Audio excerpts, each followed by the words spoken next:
Good morning, everyone. Today we're checking out a brand new video from the Film Theaters about how you will never find them from the movie Weapons. Now, if you don't know what it is, all I can tell you is just from what I've seen about the trailer, which is seemingly that a bunch of kids go missing and they're from one particular classroom, and the parents are saying the teacher's at fault for it. Aside from that, there was meant to be some kind of horror element. I don't actually know what it is. So let's just hop in and see what these guys figured out. Weapons is the most terrifying horror movie in years, with one of the scariest mysteries I've ever seen. But underneath all of that, the true terror is the evil lurking just beneath its surface. What is the real monster in Weapons? Here's a hint. Don't give it your name. Don't give it your name. Hello, Internet! Welcome to Film Theory, the show that's... Wait, so it's a fae? Because fae creatures can do a whole lot of dastardly shit if they get your name. Run outside in the middle of the night for no good reason. So earlier this year, some strange videos started popping up on my timeline that showed a bunch of children running through a neighborhood at night. No one knew why, but some of the videos and an ARG website explained that 17 kids just got up in the middle of the night, ran out of their houses, and disappeared. Already, that's an incredible premise for some sort of analog horror series, but in reality, this was actually viral marketing for a new mainstream horror movie called Weapons from director Zach Cregger. Fun fact, but he also used to make YouTube videos before making it big in Hollywood, so we just love to see these sort of content creators getting the budgets they deserve. Anyway, just from the teasers, I knew I wanted to check this one out, and I actually went to see it with Matt and Steph, and all three of us were just blown away. Legitimately, this movie had the best first 5 minutes of any horror movie I've ever seen. Its hook is incredible, so much so that I actually pulled our analytics guy Josiah aside, and he hates horror movies, and I told him that he had to go watch it because it was that solid. The rest of the story then follows the devastated community as they try to make sense out of what happened to those kids and the dark rituals hidden in the town that were actually responsible. It's surreal, it's terrifying, and best of all for us, it's packed to the brim with stuff to theorize about. What exactly happened to those kids? What was the significance of all of them disappearing at 2:17 a.m., if there was any? What was the symbolism around all the triangles that kept showing up? And what was with that giant surreal AK-47 in the sky? What the? Why is it a giant gun? Why is there literally just a giant gun?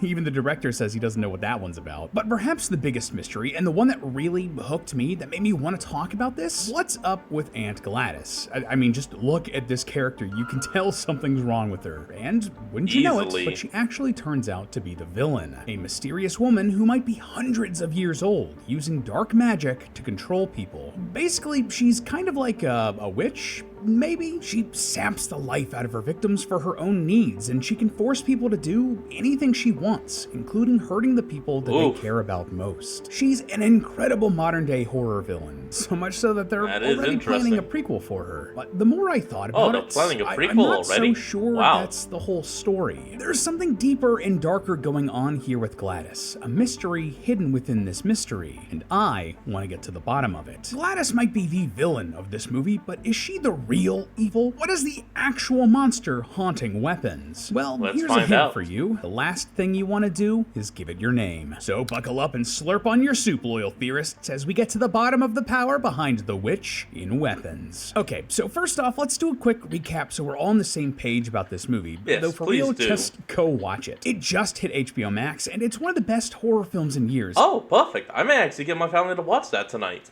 And this super simplified summary is not gonna do it justice. Weapons starts out in the small town of Maybrook, Pennsylvania on a day like any other. A teacher named Justine arrives at school, only to find that every single member of her class has disappeared, except for a boy named Alex. The night before, at exactly 2:17 a.m., all of the other kids got up out of bed and just ran into the darkness.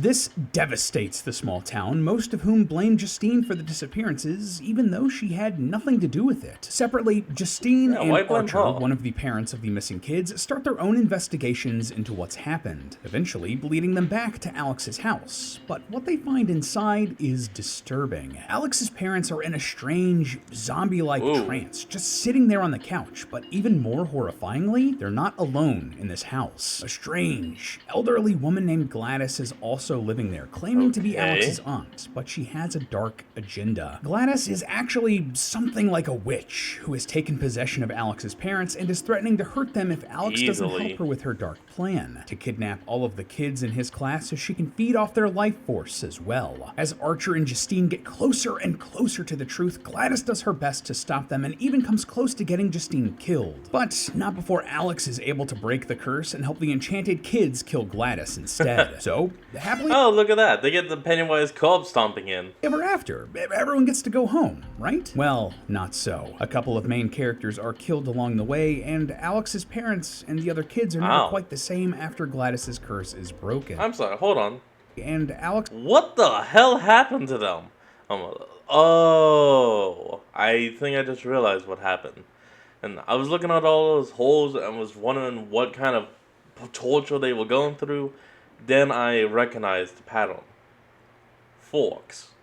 They've been repeatedly stabbed with forks. His parents and the other kids are never quite the same after Gladys's curse is broken. Their minds aren't all the way there anymore, and only some of them ever speak again. It's a bittersweet ending, perfect for this sort of horror, though it does leave a lot of questions unanswered. Now, you might think that's terrifying, but what's even spookier is how your internet connection might be haunted. But you can help protect yourself from the creepy crawlies thanks to our partner for today's theory, NordVPN. For example, what exactly Gladys isn't clear in the movie, and that was actually a pretty intentional choice. Sure, she uses some weird magic and seems to need, like, the life force of other beings to survive, but how and why isn't explained. Well, this was because no one knew her backstory except for two people, the director, Zach Cregger, and Gladys's actress, Amy Madigan. As the story goes, Cregger actually gave Madigan two options for Gladys's origin story and let her choose between them. The first was that Gladys was a woman who turned to dark magic in an attempt to survive a fatal illness, but the second option was far more intriguing in my opinion. It was that Gladys was actually a creature pretending to be a human, behaving like a human, and then preying on them, which is why she looks and acts so strangely, like she's trapped in the uncanny valley. Now, just watching the movie, that first option of Gladys being... So though, that whole thing about don't give her your name, that literally just screams Faye to me. A sickly old woman who turned to magic to survive does more or less line up with what we see in the movie. So, question answered? Gladys is basically a witch. But what if that wasn't the entire answer? What if both of these origin stories are actually true, but in a slightly different way? Gladys is a witch, yes, but that's also not all she is. There's a deeper story happening here, both on a meta level and in the actual lore of the movie, though those two things do feed into one another. Here, let me explain. Let's start out with the meta level conversation, since that's what's been said in a lot of other stuff about this movie. And that's basically how the events in director Zach Cregger's life ended up creating this monster. If you don't know, before Cregger was making horror movies like Weapons, he was actually a member of a sketch comedy group called The Whitest Kids You Know. For people my age, these dudes were staples in comedy and were one of the first groups to find real success in online video comedy and to move on to bigger and better projects. Their old sketches were full of a lot of crass humor and vulgar language. John, that is the President of the United States. I don't care who it is, he's ruining Hamlet. Oh! Now you up! And that's all I can play before risking That's where that clip came from? demonetization. Also, I've just to seen point out, it. the comedy to horror pipeline is just so real, isn't it? Now, normally this would be some neat history, a bit of trivia that I'd bring up in the intro and leave it at that. But the reason I'm saying it here, well, Cregger's time in The Whitest Kids You Know directly led to the creation of Weapons. Back in 2021, Cregger's longtime friend, collaborator, and fellow Whitest Kid You Know, Trevor Moore, tragically passed away after an accidental fall. This deeply impacted Cregger, who sat down and just started writing as a way to work through the pain of losing his friend and channel it into something constructive. He straight up said that he wasn't sitting down to write a movie, but to soothe himself, and because of this, according to interviews with some of the actors like Josh Brolin, each character in the film was influenced by different parts of this struggle with Moore's passing. That's why so much of the movie is about loved ones trying to make sense out of a tragedy and going about it in wildly different ways. Some are angry, some are depressed, and some just want to soldier on and keep working. But as Kreger kept writing, the stream of consciousness became even more personal. According to the autopsy, Moore was under the influence of alcohol when he passed. Kreger himself is also open about the fact that he's a recovering alcoholic with a history of addiction in his family. So, as he kept writing Weapons, the story evolved from one just about grief to one about his family's relationship with alcohol. I think Kreger says it best himself. Honestly, this is like, it started with me kind of obsessing over how I felt about Trevor, and then the end of it is me kind of obsessing over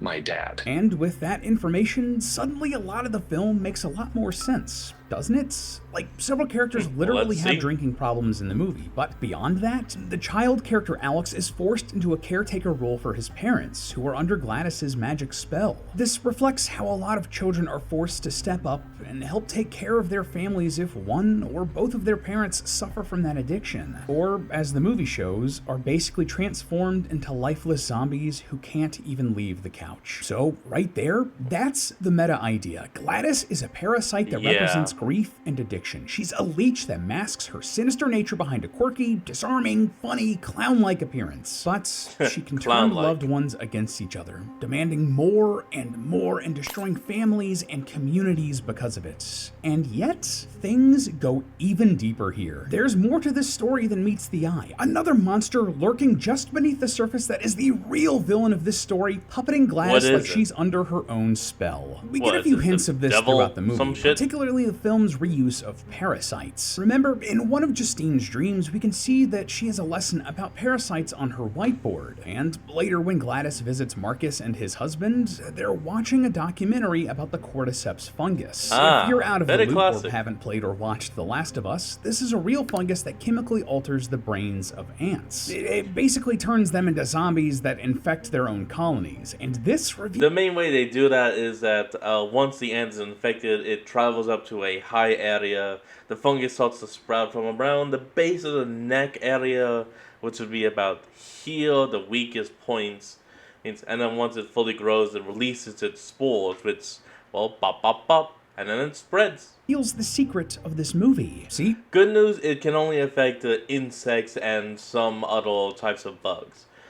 So, mammals and birds, all of us are completely fine. For now. This infected ant here, it represents Aunt Gladys. Ant and ant? Get it? But seriously, this sly bit of wordplay shows us that Gladys isn't the source of this evil. Yes, she is the villain doing terrible things to innocent people, but at the end of the day, she's just a vehicle to make it happen for the real parasite infecting the anthill that is this town. And that parasite is the tree. Yeah, that strange tree that seems to be the source of Gladys's magical powers in the movie. Well, there's a monster hiding inside of that tree that represents the second, more interesting backstory for Gladys. This one is a doozy, loyal theorists, so just hold on and check this. I actually got my hands on an early draft of the movie's script, and though it doesn't name the exact species, based on the description of the plant, it's likely a blackthorn tree. This also lines up visually with what we see in the movie. Funnily enough, the blackthorn is more of a shrub than a tree, but I digress. That's just for plant nerds out there. But why does the blackthorn mean anything?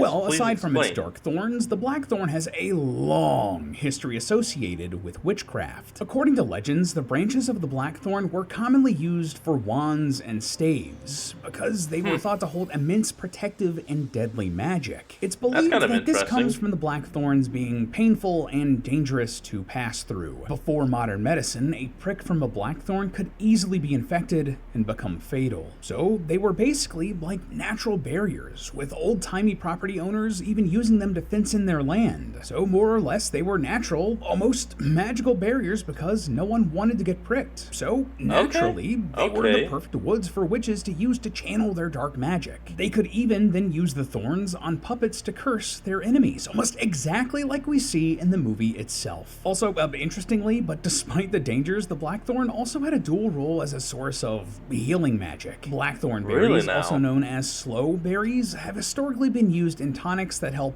all sorts of illnesses. These potions take advantage of the berry's natural vitamins and antioxidants, helping with digestion, bolstering the immune system, and giving anti-inflammatory relief. It was basically like medieval Tylenol, and people who followed folk medicine believed. Technically speaking, the plant itself had no good or no evil. It was more so how people around it used it. But I mean, still, this is kind of interesting. That it could cleanse the blood. All of this tracks with how Gladys uses the tree and her curses for her recovery. But there's an even deeper historical bit of evidence here too. See, during her first meeting with Marcus, Gladys waves off the sickness that's befallen Alex's parents like this. Oh no, it's not serious, nothing terminal. It's just a touch of consumption. Just a touch of consumption. That's a weird phrase, right? Well, this is I've actually never heard of an old name for the disease tuberculosis. For a long time, there was a common misconception that alcohol would help fight TB by relieving the symptoms in the short term. And back in the 18th and 19th century, particularly in the United Kingdom, blackthorn berries were used to create a distilled liquor loved and abused by the lower class. Though it does have to be said that alcohol would actually weaken the body, making tuberculosis even worse. This is such a weird, deep, specific pull that I feel like it has to be intentional. Like, it even fits in with all the themes about alcoholism. It's crazy. So could it be that back in the 1800s, whomever Gladys was fell ill with consumption and sought the magic of the blackthorn to cure her? So okay, that's some compelling evidence that the blackthorn is the source of Gladys's magic, but why do I say that it's the parasite? That it's the real monster in this movie? Well, for those answers, we need to look into the folklore and fables around not only this plant, but trees and the forest and plants in general. According to both Irish and Scottish folklore, blackthorn trees weren't just magical. They were the homes of fairies, fays, and spirits. If you don't know, all of those sorts of creatures are massively important for those cultures. For example, one of the potential origins for Halloween as a holiday is the pagan festival of Samhain, when it's believed that the barrier between the spiritual world and the material world was at its thinnest. Now, that's a very simplified version of that story, but basically, that's why all the spooky stuff happens on Halloween. Well, similarly, blackthorn trees were thought to be junction points where the barrier between the two worlds was weak all year round. They were more or less doorways between our world and what Celtic folklore calls the other world, filled with dangerous entities that you shouldn't cross. These fae and fairies weren't like Tinkerbell or the fairy godmother. They were often monstrous and terrifying. Legend has it that these spirits could trap people out in the forest, or torture them with magics, or even force vivid dreams into their sleep, especially if they were sleeping near a blackthorn bush. Exactly like we see with Gladys haunting the dreams of Archer in the film in one of the most terrifying jump scares ever. Now, to be clear, over time, a lot of this mythology has been changed and adapted and evolved in pop culture. Everything from Shrek to Dungeons and Dragons to Disney's Gargoyles has done a pass on this folklore, so it's a bit murky. But at least in modern pop culture, there are a few quirks and rules that you have to use with the Fae to protect yourself, many of which we see in weapons. First off, remember the scene where Gladys first appears on Marcus's doorstep? Watch this exchange. I am on the verge of collapse. Oh, could I please have some water? Did you find it odd that she was trying very hard to weasel an invitation into this home? She was making up this absurd story all to get inside and get some water, almost as if she needed permission to enter, right? Now, needing an explicit invitation to interrupt. That's technically a vampire thing, as far as I can tell. Well, vampires are the only creatures I can think of. Well, you have to invite them into your home. Home is a trait most commonly attributed to vampires, but many supernatural beings, including both fairies and ghosts, can share this weakness. To be clear, we do see Gladys entering other homes at the very end of the movie, so this is more of a hint or a suggestion at that weakness. But still, if Gladys were a human witch, she could have just barged right in. But if she were hosting a spirit, or a fae, or something like that, she'd need explicit permission to come in. Another general rule is to not accept gifts from the fae, even if it's something as small as food or drink. The idea here was that it would put you in debt to the fae, who take that very, very seriously. Like, enough so that other rules say that if you ever borrow something from a fae, return exactly what you took, nothing more, nothing less. And the idea of eating the food and drink of a fae binds you to their realm, and more specifically, to that fae. All of this is reflected in how Gladys's victims are forced. That's also partly why a lot of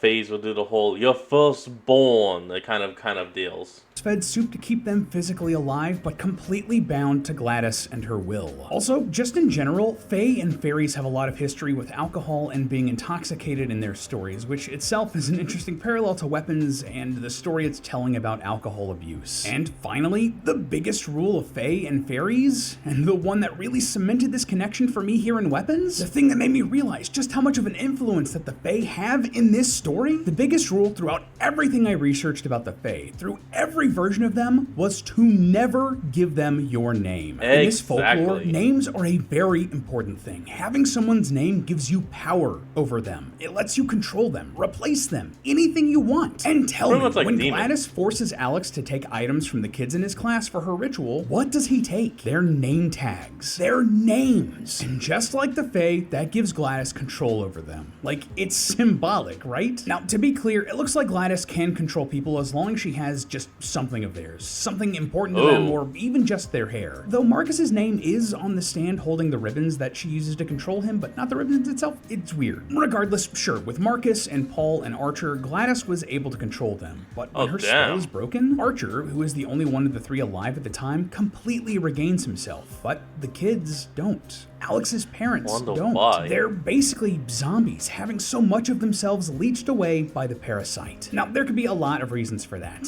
Maybe the length of time under Gladys's control meant that there wasn't as much of them left to be freed. But you know what Gladys had over those kids and Alex's parents that she didn't have over the others? Their names. She knew their names, controlled their names, versus Archer, who she just quickly attacked out of the darkness because he was a random guy in her house. But even with all of those caveats, the Fae and fairies and spirits are strange creatures. They have strange rules that aren't supposed to be completely understood. But given everything we do know about them, about their weird, arcane way of life, Weapons recreates a lot of it symbolically with its villain, and why it makes the most sense to me that Gladys herself is also under the control of the real monster in this film, a Fae creature from the Blackthorn tree. And well, hey, sure, that's all well and good, but why? What does that matter? Why are these spirits haunting Gladys? Why would they want Alex's classmates or to keep Gladys alive when they could just kill her and move on? Well, while that might be explored in the prequel, we already know the answer. That documentary with the ant, the one that mentioned the cordyceps parasite, the one that helped us down this rabbit hole to begin with, well, it also says this. That served to spread more spores. The documentary says that the parasite needs to spread its spores. Their goal isn't just to turn one ant, but the whole colony. These Fae want more than just Gladys. They want everyone that she can enchant. All of her victims, which I guess makes sense with the name of the movie, doesn't it? It's Weapons, not Weapon, after all. Whenever this prequel comes out, we're going to learn that Gladys and her community destroyed the Blackthorns that the Fae creatures called home. And in revenge, I bet they wreaked havoc on Gladys and her family, leaving Gladys alive, but cursed and forced to go from person to person. Where did she get that last one, though, then?